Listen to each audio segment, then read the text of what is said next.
So today we are going to discuss about the commutation of inverters. Actually, there are self commutation and force commutation. Okay, self commutation means the GTOs or transistors which are present in the inverter circuit when they are acting as a switch. Okay, and they continuously turned on and off one after one during the total time period, okay, or total time duration.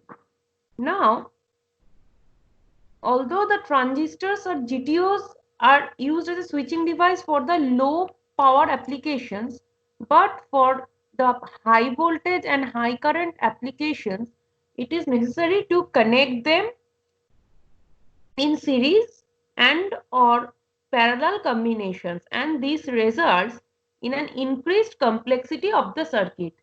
Therefore, the fast switching thyristors which are available in high voltage and current ratings are more suitable for the high power applications. However, thyristors require extra commutation circuit for turn off, and the various techniques for thyristor commutation we have already discussed in the thyristor commutation chapter. Okay, so in case of inverter commutation, generally two types of force commutated in circuit thyristor inverters are implemented. Number one is the auxiliary commutated inverters, and the second one is the complementary commutated inverters.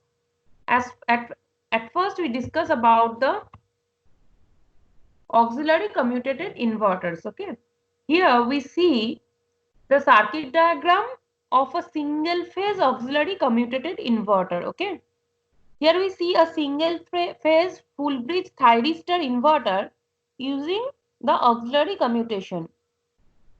The commutation circuit is shared by two thyristors. That means here the T11 and T44 for this part. Okay,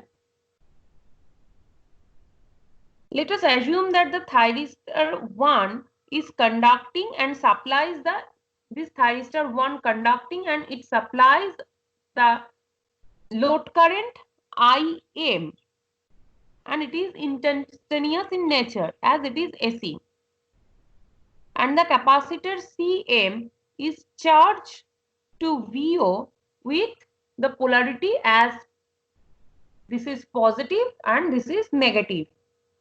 Now, the commutation process of a thyristor can be divided into four modes. Mode 1 begins with this thyristor T11 fired to turn off the thyristor T1. Means this thyristor T11, which is an auxiliary thyristor, this thyristor is turned on and causes to turn off the thyristor T1, and causes this firing of T11 causes a resonant current flow through the capacitor and forces the current of T1 to fall. This can be considered as a reverse current through the circuit formed by LM, CM, T1 and T11. Okay, so there is a reverse current flowing through the circuit formed by inductance, capacitance and the thyristor T1 and T11. Okay, now this mode ends when the forward current of T1 falls to 0 and the capacitor current rises to the load current IM at T is equals to T1. So up to T1, at T equals to 0 to T equals to T1, up to this time period, the mode 1 operations will continue. Okay, that means during this time period, the current through the thyristor T1 goes to 0 and the current through the capacitor goes to Im. Okay, that means the load current. Now, during the time period T1 to T2, the mode 2 will occur.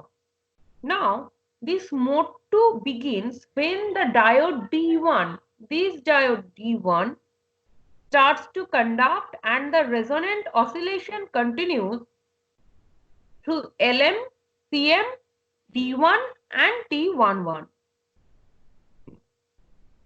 And this mode ends when the capacitor current again fall to Im. After T equals to T1, as there is a positive current or forward current flows through this, that means the capacitor current increases, and as there is a resonance occur, so after some time the capacitor current falls and goes to the load current Im, and at that time the diode D1 stops conducting. Okay, now mode 3. This mode starts when D1 stops conducting. That means mode 3 begins with T2, T is equals to T2.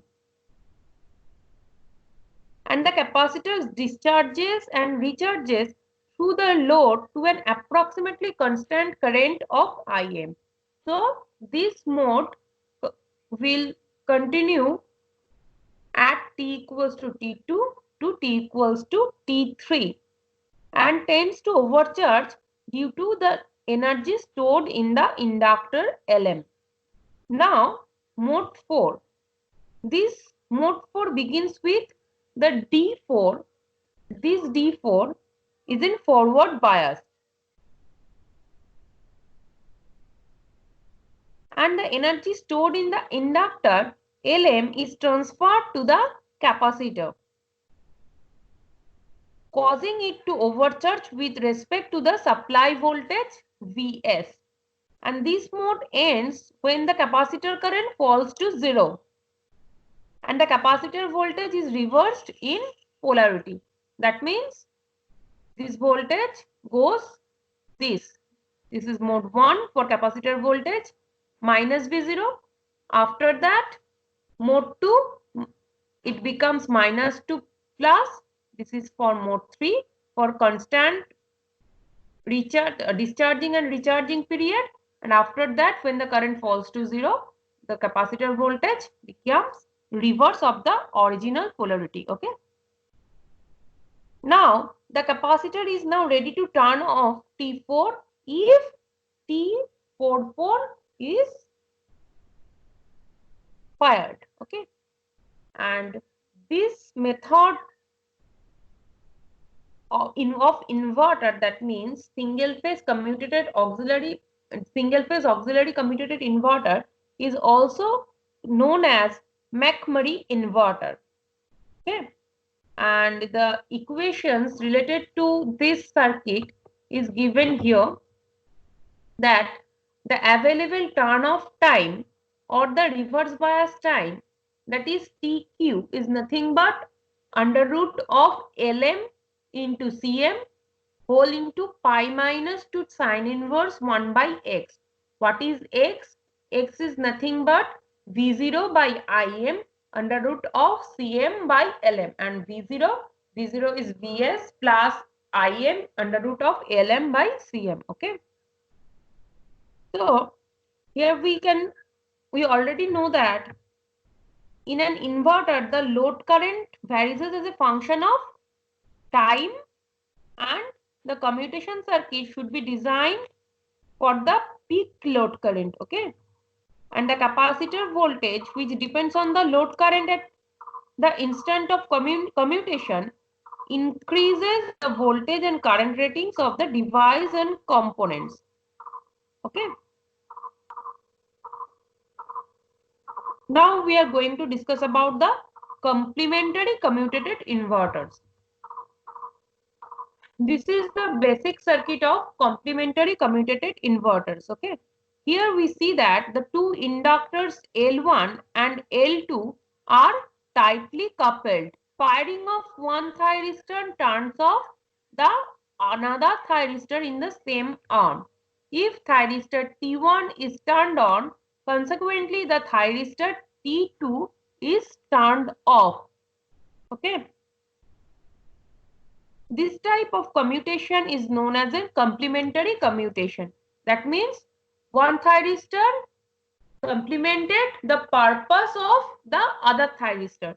That's why they are complementary to each other. That means these two thyristors are complementary to each other. That's why this type of commutation is known as the complementary commutation, as firing of one thyristor turn off the thyristor in the another thyristor in the same arm. Okay.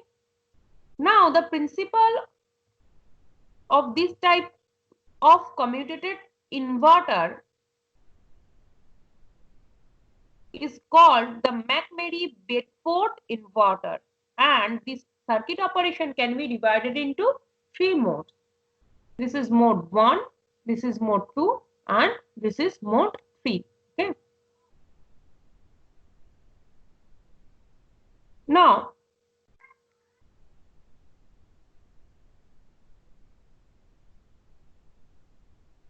this waveform of current, this current load current waveform are shown here, and assuming that the load current remains the constant during the commutation period. Okay. Now the mode 1 begins with the T2 is fired and T1 is turned off. So this T1 is turned off and T2 is fired. Then the equivalent circuit is like this. Okay. Now, at the start of this mode, the capacitor C2 is charged to Vs as T2 is conducting, and C1 is shorted by T1 and has no voltage. Therefore, the voltage across L2 is V of L2 is nothing but equals to Vs, and the current through L2 induces a voltage VL1, which is again equals to Vs across the inductance L1. Therefore, a reverse voltage of VAK means this point is A, okay, this A, K, and this point is K.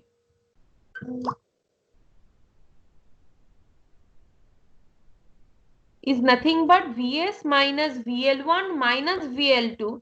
That means minus Vs is applied across T1, and the forward current of T1 is forced to 0. Okay.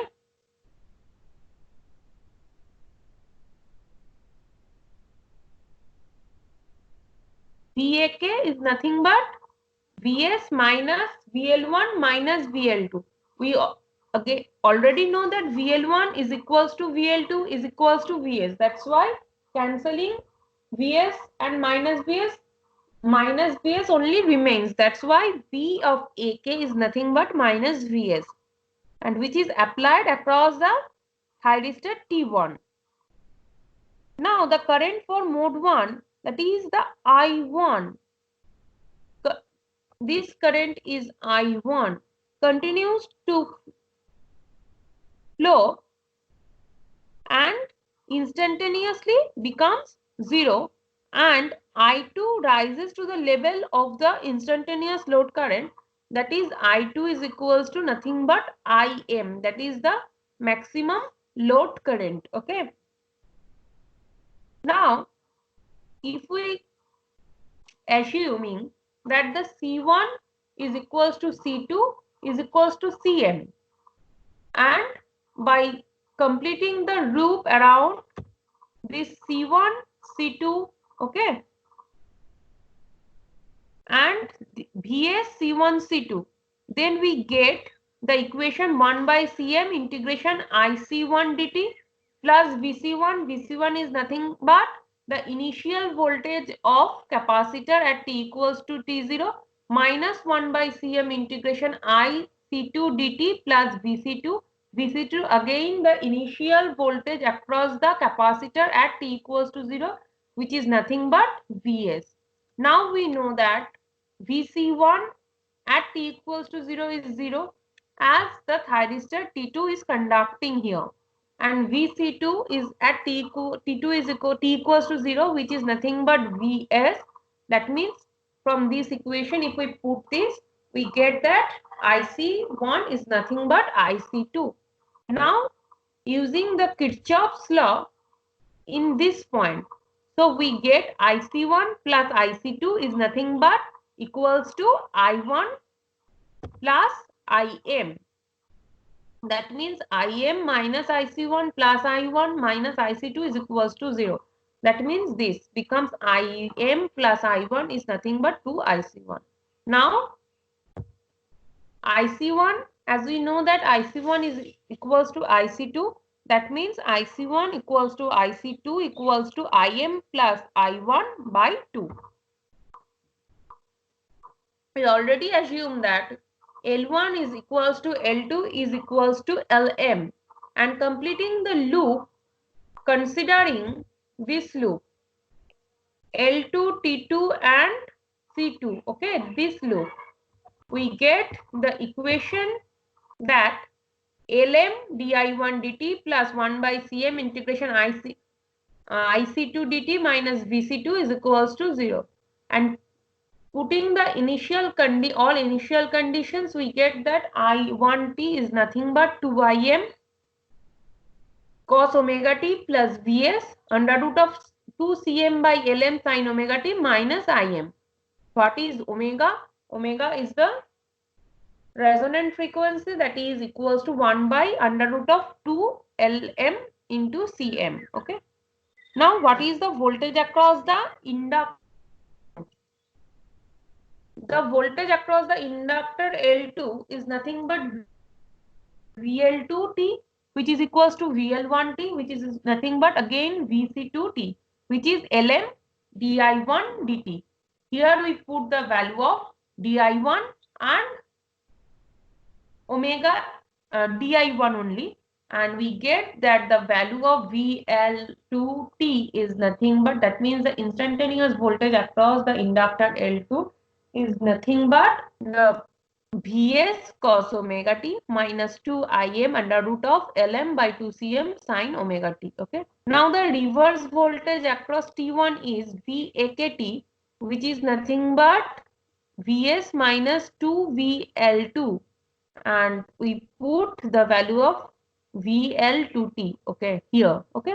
Now therefore the available or circuit turn off time can be determined from the condition that Vak is equals to 0 at a time t equals to Tq, and if we simplify that, we get Tq is nothing but under root of 2 Lm into Cm whole into cos inverse 1 by 2 into 1 plus x square into 1 half minus tan inverse x. Okay. What is x? X is nothing but Im by Vs under root of 2 Lm by Cm. And the circuit turn off time is dependent on the load current, which is Im, and will be maximum when Im becomes 0. And the maximum value of Tq is therefore Tq max is nothing but pi by 3 under root of 2 Lm into Cm. And this mode ends when the voltage on capacitor C2 becomes 0 and Vc2 tends to charge in opposite directions. And the time duration for this mode can be found from the condition VL2 at t is equals to T1m equals to Vc2 equals at t equals to T1m is nothing but 0. And this condition means VL1 equals to VL2 equals to 0 at a time t equals to T1m is called the peak thyristor current. Means this condition is called the condition for peak thyristor current. Okay. And this can be find out from the equation that at t equals Vs cos t 1m minus 2 Im under root of Lm by 2 Cm sin omega t 1m is equals to 0, or Tm equals to t 1m equals to under root of 2 Lm Cm tan inverse 1 by x. Okay. Now the thyristor current I1t becomes maximum at t equals to Tm equals to T1m, and at the end of this mode we get that I1 at T1 equals to T1m equals to I1 equals to the maximum current flowing, which is IP. Now mode 2. So here we see that this is the conditions for mode 2. That means this mode 2 begins when the this diode D2 starts conducting. Okay.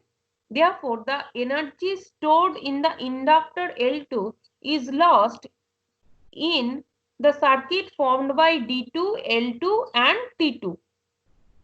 Actually T2, D2 and L2. And the load current ILT, which is equals to Im, also flows through the diode D2. If Vd is forward voltage drop of the diode D2, therefore the thyristor and the thyristor T2, then we get that L2 di2 dt plus Vd is equals to 0. As we know that the value of L2 is nothing but Lm, so we get that, here that Lm di2 dt plus Vd is equals to 0, and with initial condition I2 is at t equals to 0 is Ip. Therefore, we get the solution I2t is nothing but Ip minus Vd by Lm into t. Okay. Now this mode ends when the I2t falls to 0 and thyristor T2 is turned off due to the self commutations, and duration of this mode is calculated approximately by T2m equals to IPLM by Vd. Okay. So the mode 3 begins when the thyristor T2 is turned off. Okay. Therefore, the equivalent circuit is showing here that means here T2 is turned off. Okay. Now the diode D2 continues to carry the load current until the load current falls to 0. Okay. Continues to flow the load current until the load current falls to 0. That means here we see that here is an open circuit condition. Okay. Therefore, the reverse voltage of T2 is provided by the forward voltage drop of the diode is D2. Okay. So these two methods are useful for the force commutated circuit in an inverter. Okay. Now we are going to discuss about the current source inverter.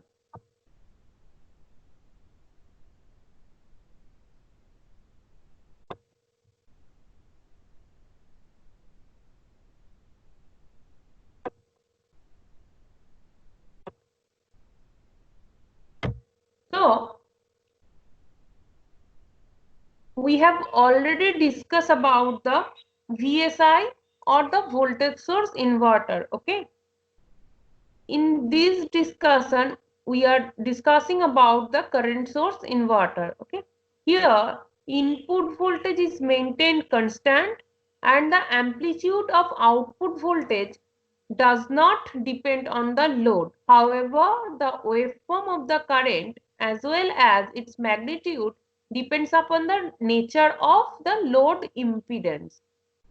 So in the CSI, the input current is constant but adjustable.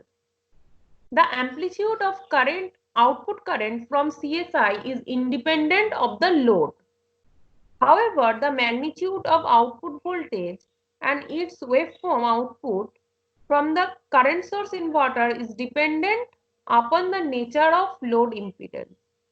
The DC input to CSI is obtained from a fixed voltage AC source through a controlled rectifier bridge or through a diode bridge and a chopper.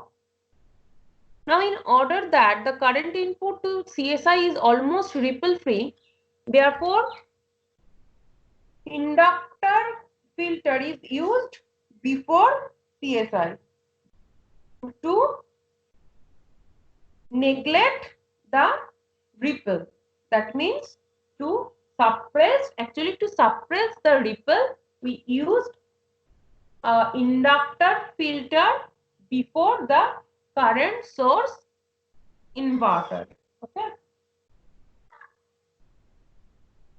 A CSI converts the input DC current to an AC current at its output terminal. The output frequency of an AC current depends upon the rate of triggering the SCRs.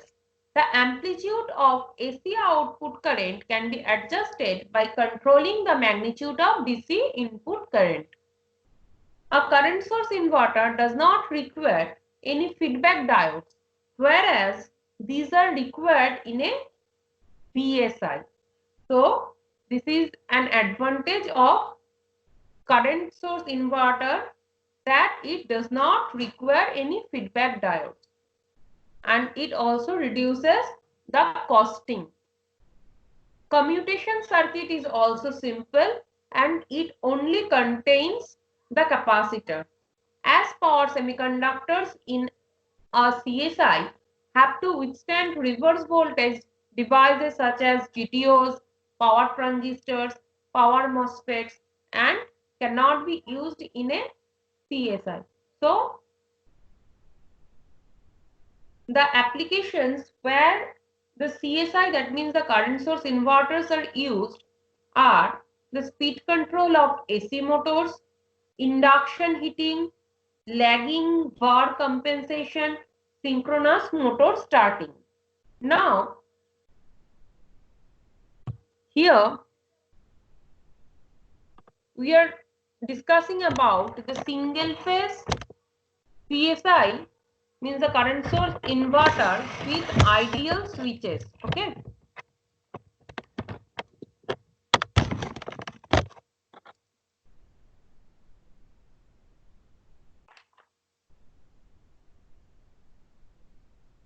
So,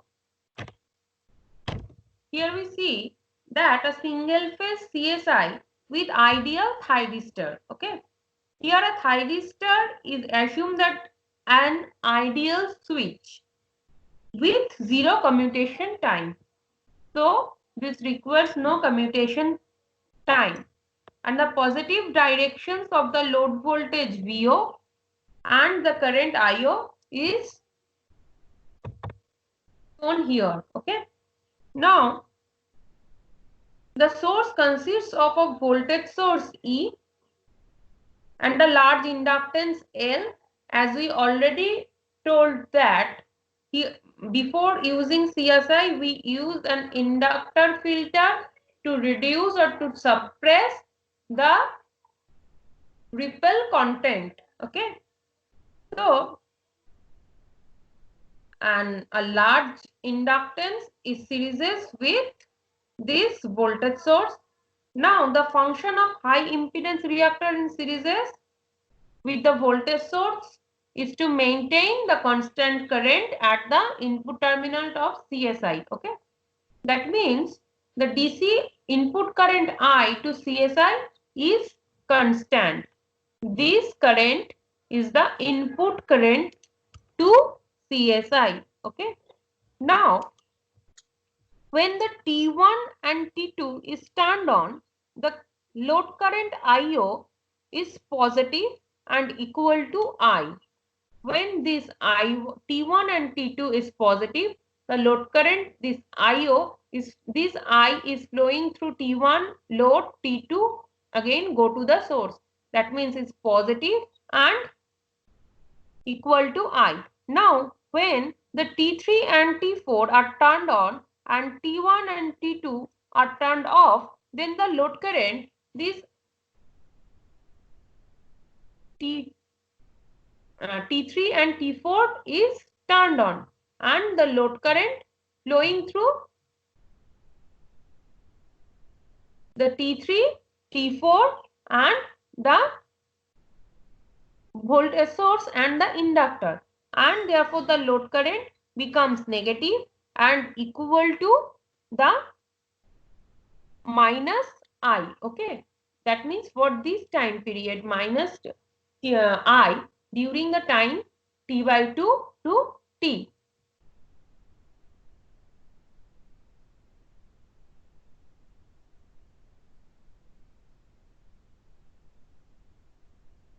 Now, the output frequency of instantaneous current IO can be varied by controlling the frequency of triggering of the thyristor pair T1 and T2, T3 and T4. Okay.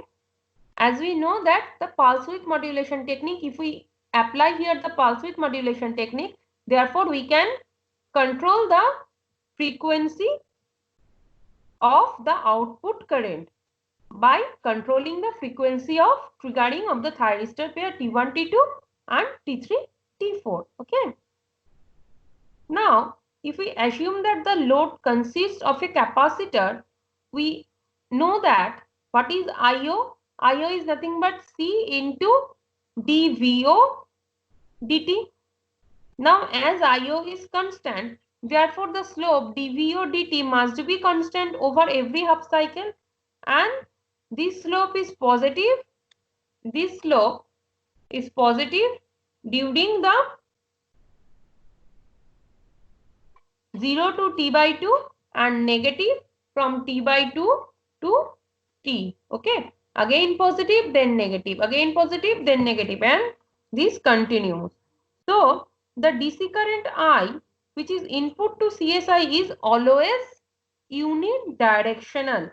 And if the average value of VIN is positive, that means the power flows from the source to the load. Okay. In case if the average value of VIN is negative, then the power flows from the load to the source.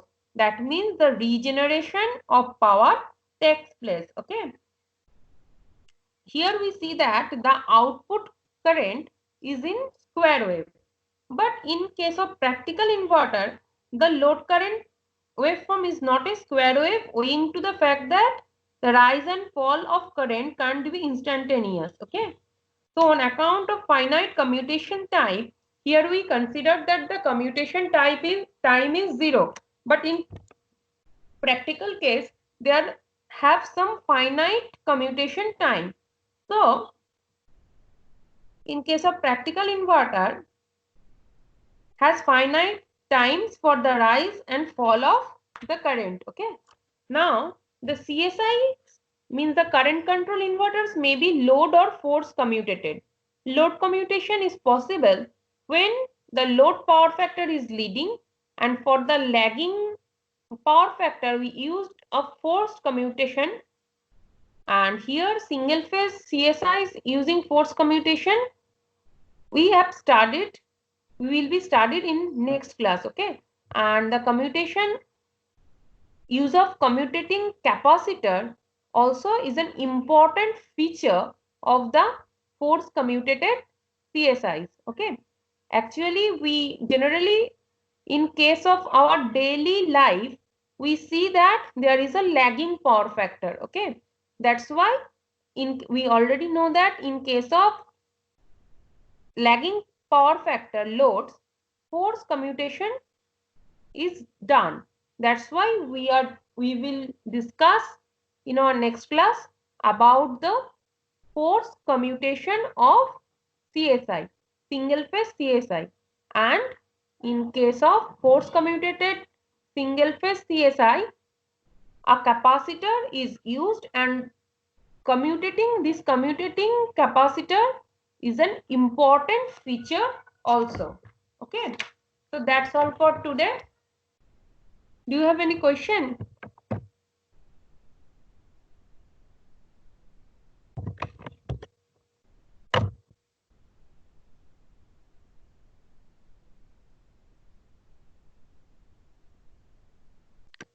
O ma'am Okay. Ma'am বলছি ওই student ID log in করেছিলাম, ওখানে একটা যে option ছিল weekly report update বলে, ওই অপশনটা তো এখন দেখাচ্ছে না আর।